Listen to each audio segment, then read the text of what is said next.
Маленькие зарплаты, плохое образование, климат не тот, нет перспектив, плохая инфраструктура и медицина. Сегодня говорим о 6 главных причинах, почему люди уезжают из России.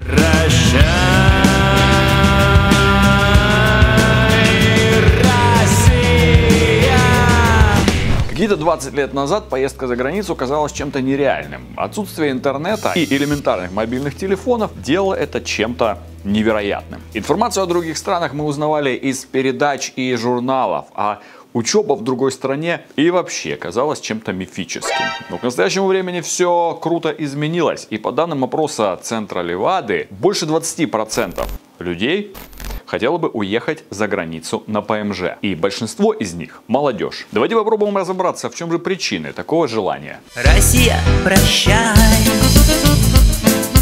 Первым в нашем списке идет образование. В России оно есть. И в некоторых вузах даже вполне себе на уровне. Но этого, к сожалению, недостаточно. Пробелов в российском образовании куда больше, чем хотелось бы. И именно зарубежные учебные заведения могут помочь студентам получить то, чего им не хватает в России. Элементарно, если посмотреть на статистику, в России всего высших учебных заведений и государственных, и частных не более 1000. В то время как в Америке эта цифра приближается к 5000. Кто-то может сказать, что количество не значит качество, но на самом деле это количество дает студентам огромное разнообразие. Многие американские учебные заведения дают возможность студентам изучать новые профессии, которых в России просто нет. Или же если и есть, то их изучение сильно ограничено. И нередко они просто входят в изучение какой-то более обширной специальности. Например, в нашей стране абсолютно нет учебных заведений, где можно учиться на спортивного менеджера. И, как правило, спортивными командами, клубами управляют бывшие спортсмены. При этом, конечно, у них могут быть в прошлом огромные спортивные достижения, но при этом у них нет знаний об управлении. А спорт — это еще и гигантский бизнес. Спортивные телеканалы, продажа атрибутики, строительство спортивных объектов, инвестиции, сотрудничество с крупными организациями, реклама. Или возьмем, к примеру, такую профессию, как Data Scientist. Кто-то сейчас, может, скажет, это уже профессия совсем не новая. Ну да. Сравните, к примеру, сколько существует Data Scientist и сколько существует профессия архитектора. В России совсем мало учебных заведений, где можно получить данную профессию. И очень часто эта профессия делается как дополнительный курс за дополнительные деньги. В то время как в вузах Америки, Канады и Великобритании эта профессия уже обрела очень большую популярность.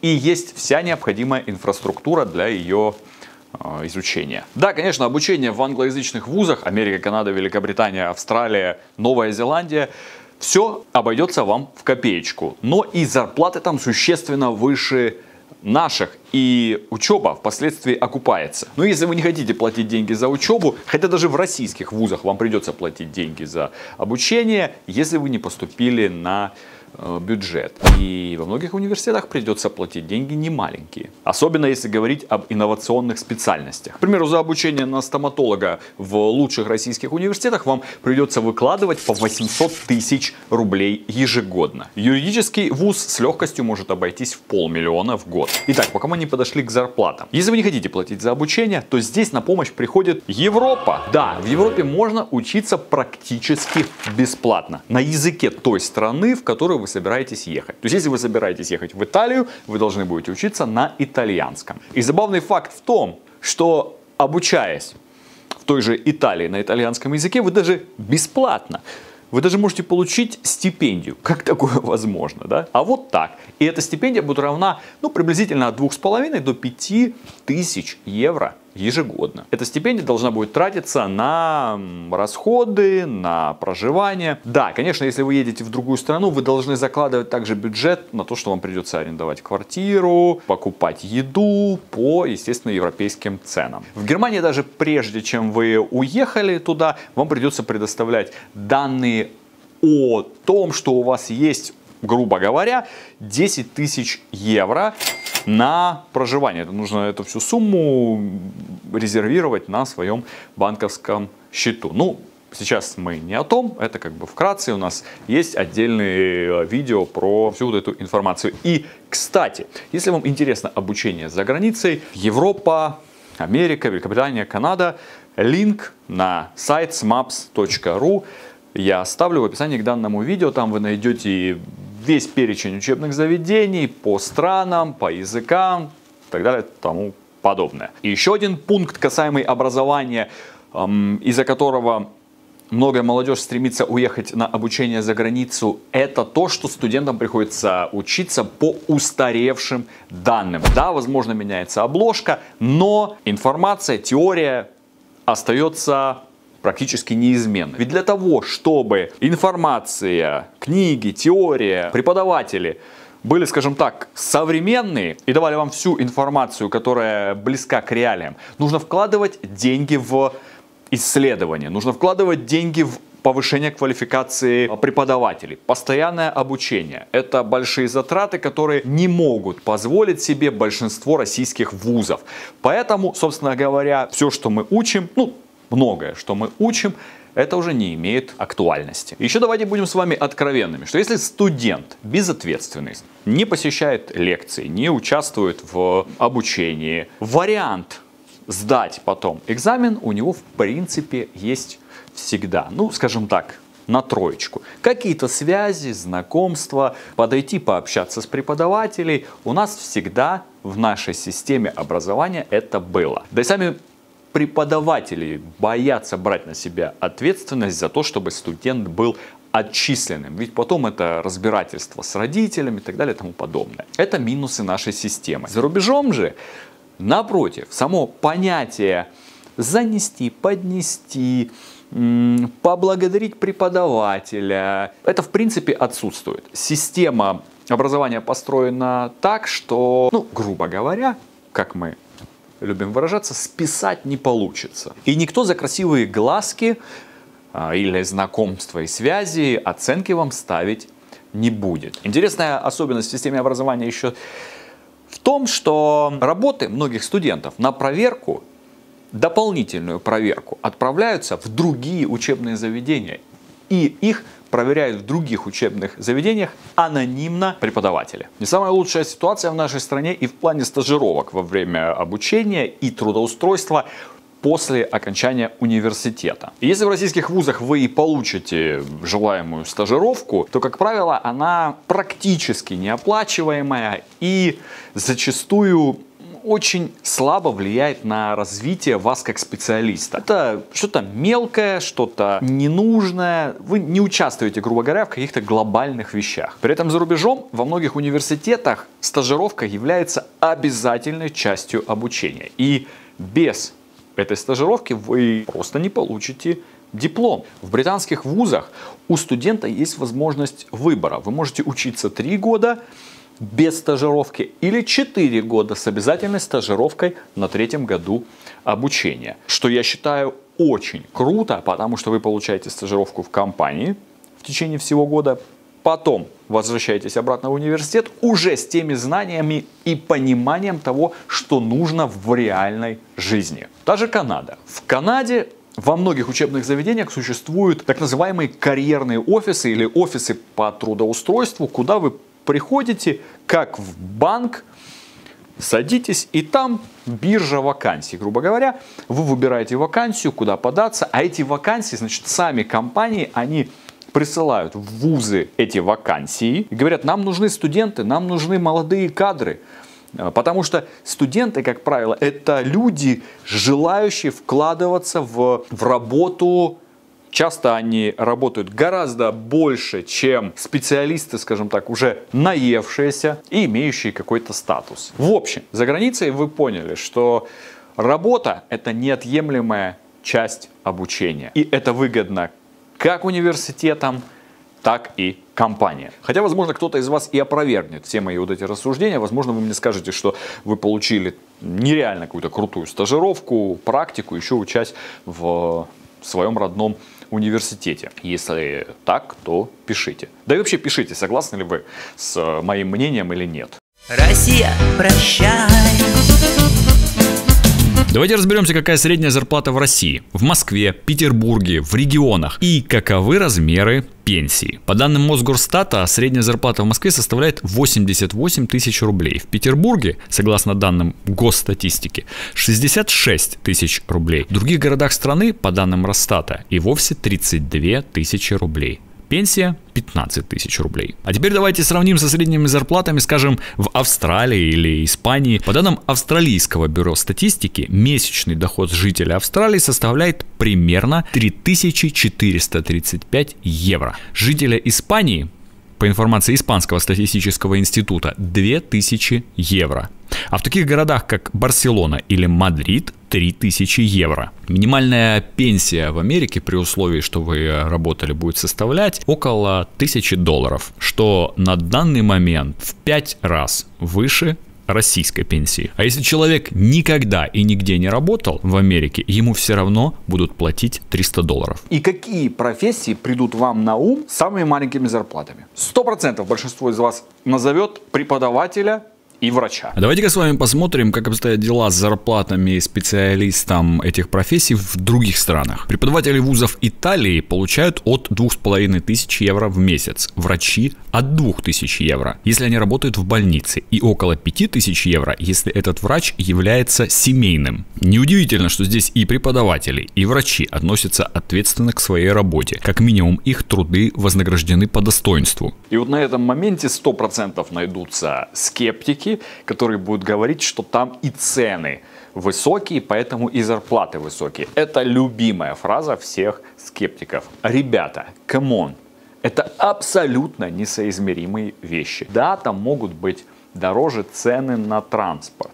Да, там могут быть дороже цены на бензин. При этом, если вы пойдете в среднестатистический супермаркет купить продуктов, вы обнаружите, что большинство товаров стоит столько же, сколько у нас в магазине. Я был удивлен, когда в Европе я покупал кофе, которое стоило дешевле, чем кофе, который стоит здесь у нас в Москве. Россия, прощай. Ну и вот мы плавненько подошли к следующему пункту. Это недвижимость. Те же самые квартиры. Сейчас также многие будут говорить, что квартиры за границей стоят огромное количество денег. Квартиры за границей большинство людей берет в ипотеку, потому что процентная ставка там махонькая, понимаете? И платить за квартиру, которая в ипотеку, вам не составит никакого труда. И сравните, какие цены на ипотеку в нашей стране. Я думаю, что тут все вопросы отпадут сразу же. Средняя цена однокомнатной квартиры в Москве 7,5 миллионов рублей, что равно примерно 80 тысяч евро. В столице Италии Риме однушка вам обойдется ровно столько же. Давайте посмотрим на цены в других странах. Купить квартиру, пусть и однокомнатную, в другой стране, это также веский повод уехать. Почему бы и да. А те, кто пока не готов купить квартиру за границей, но очень хотел бы пережить зиму в тепле, часто едут в Таиланд. Здесь можно снять частный домик всего за 25 тысяч рублей в месяц. И опять мы возвращаемся к скептикам. Кто-то сейчас скажет, что и у нас в России есть курорты, и можно неплохо наслаждаться побережьем. Но если взять весь Краснодарский край, то, как правило, с ноября по март там достаточно холодно. В то время как в том же Таиланде на побережье там идеальное лето. Еще одна причина, по которой уезжают молодежь, это, как правило, возможности. Закончил ты университет и сидишь у себя на хате годик без желаемой работы. Сидишь так другой годик и, скажем, это не совсем то, что ты бы хотел. Ты решаешь накопить каких-то денежек, где-то, возможно, подработать, бросить все и уехать за границу. Учишь там сначала язык, пытаешься подать на какие-то работы, находишь работу, цепляешься, и тебе нравится. У тебя определенный челлендж. К тому же в других странах, той же Америке или странах Европы, возьмем, например, Германию, очень сильно поддерживают начинающих бизнесменов. Если вы талантливый и толковый человек, вас определенно будут там поддерживать. А Германия в этом году стала страной номер 1 по поддержке стартапов. Там выдают кредиты на запуск и развитие бизнеса под гораздо меньший процент, чем у нас в России. И взять эти кредиты можно с меньшими хлопотами. Проценты на развитие бизнеса, как правило, в 5 раз ниже в Германии, чем в России. Фактически можно даже сказать, что деньги вам дадут бесплатно. Само же понятие стартапа в нашей стране многие сравнивают с некой авантюрой. И если в нашей стране и поддерживают стартаперов, то, как правило, это какие-то смешные суммы, на которых нельзя выполнить все, что задумано. Найти кого-то, кто поддержит твои идеи и начинания, очень сложно, а привлечь инвестиции в проект практически невозможно. В Германии за последние десятилетия стартапы были превращены в драйвер экономики. В данной стране сосредоточено большое количество фондов, и в 2019 году немецкие стартапы стали третьими в Европе по количеству привлеченного капитала, благодаря чему получили 1,3 миллиарда евро венчурных инвестиций. Открыть бизнес здесь можно за считанные 11 дней, а налог компании не платится до тех пор, пока компания не будет зарабатывать более 8 тысяч евро в год. В Великобритании регистрация компании возможна за сутки, а минимальный уставной капитал обходится здесь всего в 1 фунт стерлингов. Швейцария славится своими программами кредитования для стартапов в области биотеха. Здесь получить финансирование будет не очень сложно, в отличие от других областей, так как страну на данный момент мало что еще интересует. Но это не значит, что это невозможно. Поэтому выпускник практически любого зарубежного вуза этих стран может быть уверен в том, что его идеи будут поддержаны на уровне государства. Он может попробовать запустить свое дело и стать по-настоящему успешным. А это действительно уникальная возможность, за которой можно отправиться и на край света. Россия, прощай. Следующая причина, по которой едут за границу, это инновации. Как бы нам не хотелось быть первыми, но тем не менее в перечне самых инновационных стран в 2019 году Россия заняла аж 46-е место. По данным статистики Международной организации по интеллектуальной собственности. В первую пятерку инновационных стран вошли Швейцария, Швеция, США, Нидерланды и Великобритания. Швейцария получила наивысший балл по всевозможным критериям: экономика, образование и наука, государственная власть, общественность. США при этом является лидером в сфере глобальных инноваций. Штаты лидируют по таким показателям, как развитие рынка, доступность кредитования, инвестиции, торговли. И неизвестно, сколько еще времени понадобится России, чтобы по таким показателям выйти на первые строчки. Потому молодежь и выбирает для себя страны вроде Америки. Там уже есть все, что необходимо человеку для жизни, работы и развития. И при этом страна постоянно продолжает развиваться дальше. И, наконец, еще одна причина, по которой уезжает молодежь, это люди. Какие такие люди, спросите вы меня? Возможно, вы видели уже в интернете обзоры иностранцев, приехавших в Россию. Очень многие отмечают то, что в России люди очень серьезные и мало улыбаются. Но, возможно, многим из нас и нечему улыбаться. И, возможно, и некому. Конечно, все люди разные. Кто-то вежлив и воспитан, кто-то нет. Кто-то может нахамить только потому, что у него был плохой день. И мы вроде относимся к этому с пониманием. Но все же хотелось бы, чтобы, придя в поликлинику или любое другое госучреждение, меня встретил персонал, который разговаривал бы спокойно и объяснял все допустимым языком, а не заставлял устраивать для самих же себя дикие квесты под ор медсестер вместо музыкального сопровождения. Хотелось бы, чтобы элементарно нас понимали и не было ущемления свобод, чтобы мы, попав в беду, не испытывали страха обращаться в госучреждение, ту же самую полицию или судебные инстанции. Многие из нас, кто побывал на курортах за рубежом и имеет возможность сравнить их с курортами вышеупомянутого Краснодарского края, может определенно отметить про уровень сервиса. За рубежом персонал всегда будет вежлив, улыбаться вам в ответ, будет более терпим и толерантен. А гулять по улочкам небольших европейских городков вам будет спокойно и приятно.